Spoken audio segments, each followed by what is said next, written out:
Nimekuja kujifunza kitu kimoja ambacho ni kizuri sana.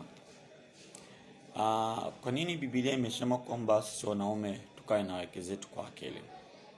Maana Biblia inasema katika kitabu cha Petro sura ni ya 3 mstari wa 7, ni waraka wa kwanza wa Petro, kwamba kadhalika ninyi waume kaeni na wake zenu kwa akili na kumpa mke heshima kama chombo kisicho na nguvu, kama chombo kisicho na nguvu, sio chombo kidhaifu kisicho na nguvu. Anapozungumza kwa habari ya chombo kisichokuwa na nguvu, haimaanishi kwamba watu hawana nguvu za mwili. Biblia inamfananisha tena sehemu nyingine kwamba mwanamke ni kama merikebu. Merikebu, naamini wote tunafahamu merikebu. Merikebu ni meli ambayo imebeba shehena zake. Sasa anachomaanisha ni kwamba anamaanisha ya nguvu ya hisia, emotional power, ndio anachomaanisha pale. Lakini nguvu ya mwili, mwanamke ni mashine fulani hivi ambao ukimuelewa unafanikiwa. Na ndio maana tukaamba kwamba tukae nao kwa akili na kumpa heshima.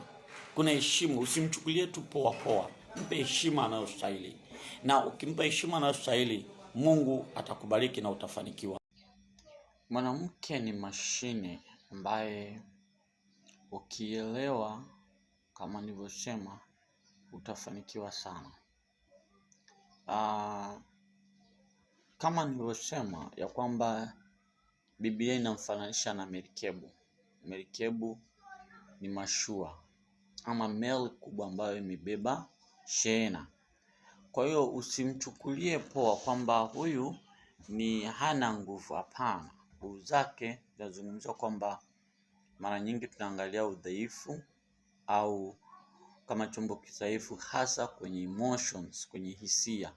Ndio mara nyingi yanakuwa hivyo, lakini kiukweli ni mashine ambao ukikaa naye vizuri utafanikiwa. Na ndio maana yakaitwa msaidizi. Yaani huwezi ukasaidiwa na mtu ambaye hana nguvu. Sawa? Yeye ni msaidizi kwa sababu ana nguvu ya kukusaidia.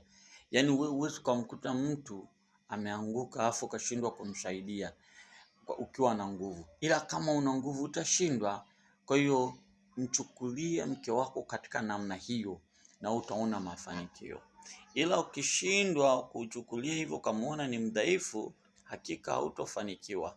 Kwa hiyo yeye ni chombo chenye nguvu ambao ukitumia vizuri, hakika utafanikiwa na utafurahia maisha.